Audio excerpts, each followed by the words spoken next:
কলকাতার কাহিনীটা আজকে আমি বিস্তারিতভাবে খুলে বলবো, আপনারা সবাই শুনবেন।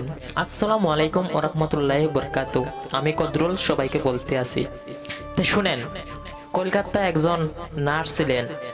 তার ঘটনাটা অনেক ভয়ঙ্কর হয়েছে। কয়জন যুবকের ধরে মেয়েটারে একারে অবস্থা করে দুনিয়া থেকে বিদায় দিয়েছে। আজকের বিস্তারিত আমি বলবো, আপনারা শুনবেন। যে কলকাতার যে ঘটনাটা হয়েছে, এই ঘটনা দেখে চোখের পানি ধরে রাখা যাচ্ছে না, অটোমেটিক চোখের পানি চলে যাচ্ছে। আমি সবাইকে অনুরোধ করছি, এই ভিডিওটা আপনারা শেয়ার করবেন, যত পারবেন ততই শেয়ার করবেন। আপনারা শেয়ারের কারণে হয়তো আরও ব্ল্যাক মাঞ্চে দেখতে পারবে, দেখে কিছু একটা সতর্ক হতে পারবে। মমিতার লোকে যে ঘটনাটা ঘটেছে, এই ঘটনাটা আমি চাই আমার আরও কোনো বোনের সাথে এই ঘটনাটা হতে না পারে।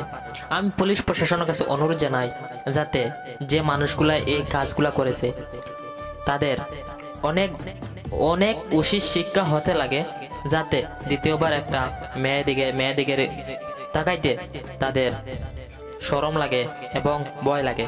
আমি সবাইকে অনুরোধ জানাচ্ছি এই ভিডিওটার জন্য, এই ভিডিওটা শেয়ার করবেন আপনারা।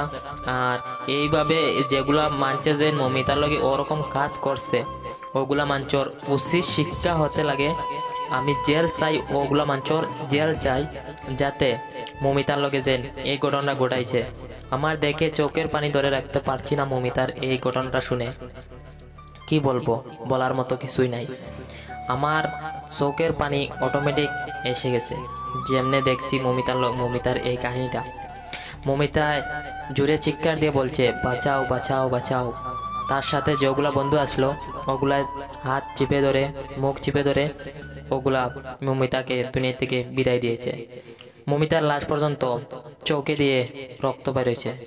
মমিতার মুখে চৌকে রক্ত বেরোনো শুরু হয়েছে। তো রক্ত বেরোনো শুরু হওয়ার পরে মমিতা অটোমেটিক দুনিয়ায় ছেড়ে মমিতা চলে গেছে। যেগুলা বন্ধু আসলো তারও, ওগুলা বন্ধুর আমি ফাঁসি হইতে চাই। ওগুলা বন্ধুর বেঁচে থাকা দুনিয়াতে নাই, ওগুলা মরে থাকা বেশি ভালো হবে।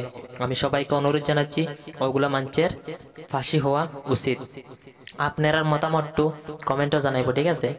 আমি দেখবো আপনারা কে কে কমেন্টে বলেন যে মমিতার যেগুলা মানছে ওগুলা কাজ করেছে, ওগুলা মানুষের ফাঁসি হতে লাগে।